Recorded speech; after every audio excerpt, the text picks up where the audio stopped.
Episode 6 dimulai dengan Dayang Choi yang sedang memeriksa kedisiplinan para calon Dayang. Dayang yang melanggar akan diberikan hukuman.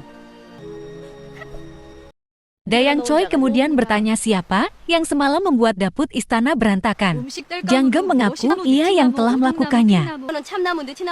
Ia ingin mengetahui apa yang terjadi jika memasak menggunakan kayu yang berbeda. Karena perbuatannya itu, ia dicambuk.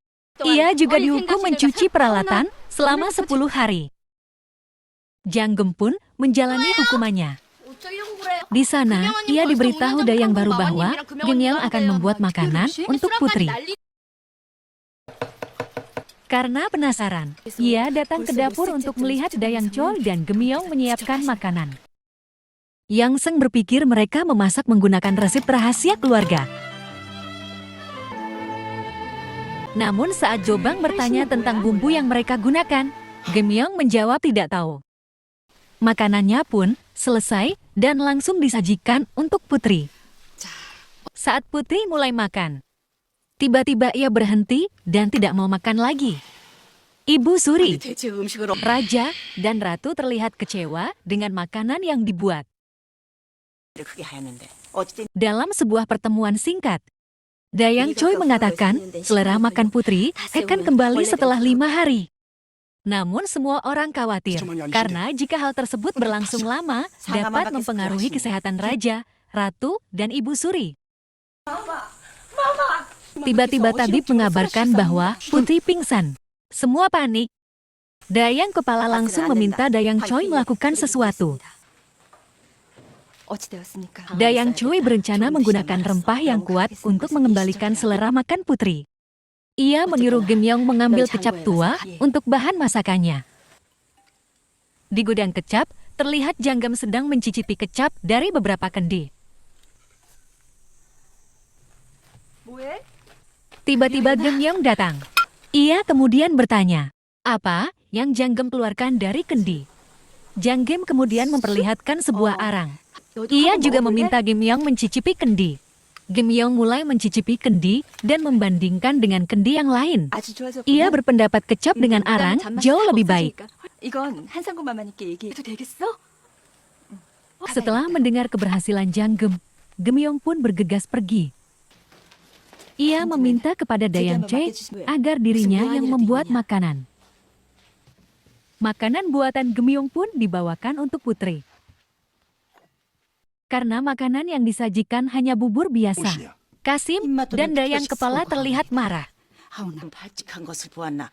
Tapi saat makanan itu hendak diganti, putri mulai memakannya. Putri mengatakan bahwa ia sudah bisa makan.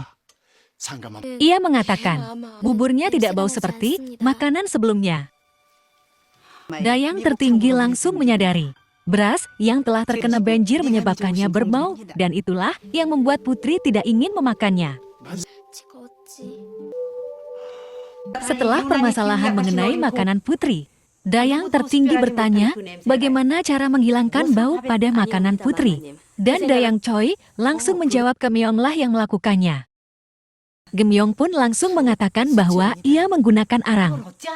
Ia juga mengatakan ia terinspirasi dari Janggem yang berhasil menghilangkan bau pada kecap dengan memasukkan arang ke dalam kendi. Setelah pertemuan dengan para Dayang, Dayang tertinggi dipanggil oleh menteri. Menteri mengumpulkan beberapa orang untuk persiapan ulang tahun Raja yang akan dihadiri oleh utusan Cina. Utusan Cina membawa ayam emas dari istana mereka sebagai hadiah ulang tahun Raja. Raja meminta agar tidak ada yang membuat kesalahan pada saat menyambut utusan dari Cina. Dayang tertinggi kemudian membagikan tugas untuk para Dayang dapur. Dayang Choi bertugas memasak burung emas. Dayang Han memasak makanan kukus dan bakar. Dan Dayang Min memasak sayur. Sementara, Gemyeong menjadi asisten Dayang Choi sebagai hadiah karena berhasil pada makanan putri. Saat akan melaksanakan tugas yang diberikan, Dayang tertinggi meminta Dayang Han untuk pergi ke rumah tamu karena Dayang kepala tidak percaya dengan Dayang di sana. Ia juga mengatakan bahwa ia terinspirasi dari Janggem yang berhasil menghilangkan bau dari kecap menggunakan arang. Dayang Choi kemudian meminta Kemyong mengurung dan menjaga burung itu.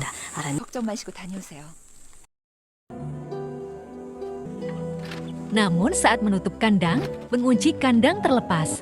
Dan hal itu tidak disadari oleh Kemyong sampai ia meninggalkan tempat itu.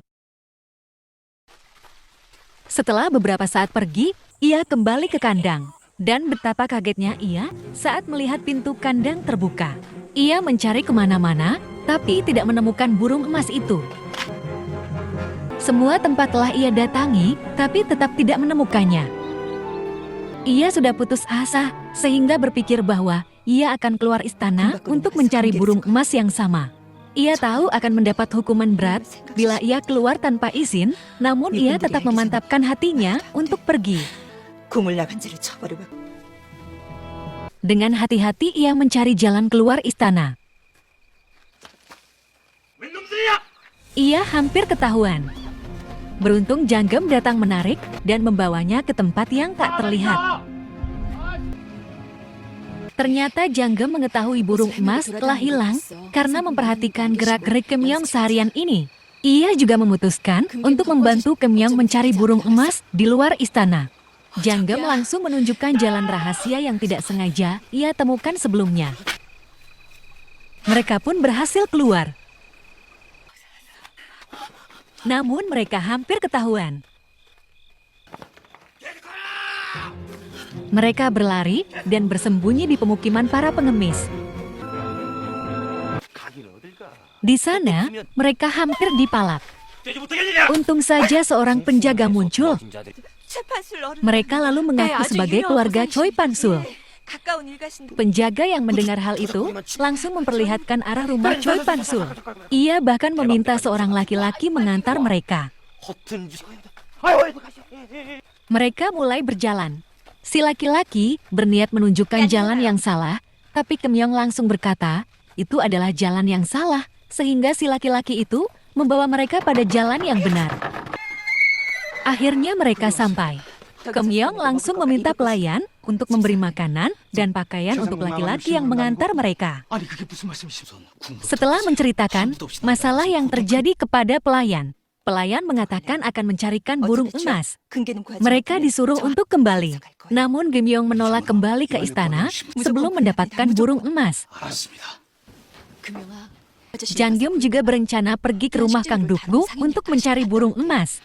Kemyong akan mencari cara untuk masuk istana, jadi ia meminta Janggem untuk kembali jam 6 besok.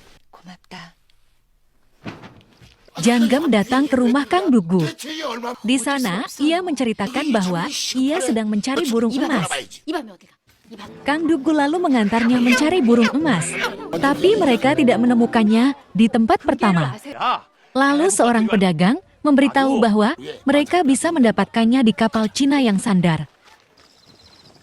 Sesampainya di sana, mereka mendapat kabar bahwa kapalnya baru akan datang beberapa jam lagi. Sambil menunggu Janggem berjalan-jalan di pasar. Di sana, ia tidak sengaja berdekatan dengan seorang wanita yang menerima sebuah benda dari seorang pria bertopi. Tiba-tiba ia ditangkap karena dikira ia adalah wanita yang menerima benda rahasia.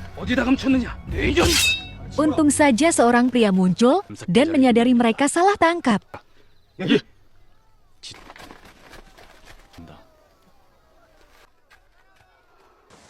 Setelah beberapa jam menunggu, Kang Dukgu berhasil mendapatkan burung emas.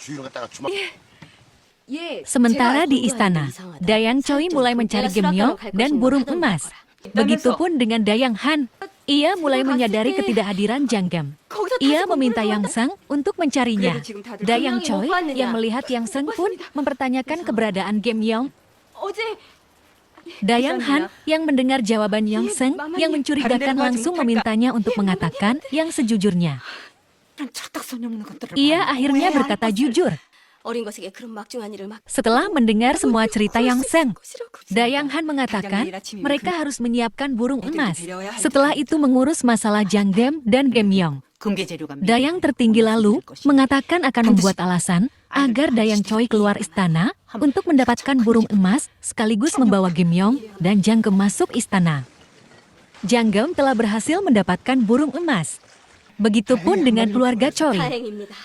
Dayang Choi yang telah berada di rumah Choi Pan-sul langsung mengajak Geumyeong kembali, tapi Geumyeong meminta untuk menunggu Janggem. Tapi di tengah perjalanan untuk kembali, Janggem melihat beberapa orang sedang bertarung. Hingga akhirnya, seorang pria terkena panah beracun. Ia pun langsung terkapar. Lalu wanita yang melempar panah langsung mengambil sesuatu dari pria yang terkapar itu. Ketika Janggem akan pergi, tiba-tiba pria itu membuat suara. Dengan terpaksa ia kembali dan memeriksanya. Ia lalu membalut luka pria itu. Sementara itu di rumah Choi Pan-sul, ia sudah ditunggu Geumyeong dan Dayang Choi. Tapi Janggem masih belum kembali. Ia mencari tumbuhan herbal untuk membuat obat. Ia menumbuk lalu membalurkannya pada luka pria itu. Saat sedang menyabet pakaian, ia tidak menyadari barang miliknya terjatuh. Ia membalut luka pria itu lalu pergi. Dayang Choi sudah tidak sabar menunggu, tapi Geumyeong meminta untuk menunggu sebentar lagi. Namun saat Janggem datang, mereka sudah pergi. Janggem langsung berlari mengejar mereka. Dayang Choi dan Geumyeong sudah sampai di depan istana, tapi Janggem belum datang. Janggem masih dalam perjalanan. Ia sudah tidak mendapati Geumyeong dan Dayang Choi. Ia berlari ke tempat yang sebelumnya ia lewati untuk keluar. Tapi pintunya sudah ditutup. Keesokan harinya Dayang Choi dan Geumyeong memasak burung emas. Semua orang sangat antusias menyaksikannya. Tiba-tiba penjaga datang membawa Janggem. Setelah memastikan ia adalah calon Dayang, penjaga membawanya pergi. Setelah Janggem pergi, Dayang kepala menginstruksikan untuk fokus mempersiapkan perayaan ulang tahun raja. Perayaan ulang tahun raja pun dimulai. Para tamu undangan dijamu dengan baik. Semuanya tampak puas dengan pelayanan yang diberikan. Setelah perayaan, Dayang kepala mengumpulkan para Dayang dan memberikan sanksi atas apa yang telah terjadi pada Janggem. Dan Janggem dipecat jadi calon Dayang. Ia juga dihukum cambuk dan dikeluarkan dari istana.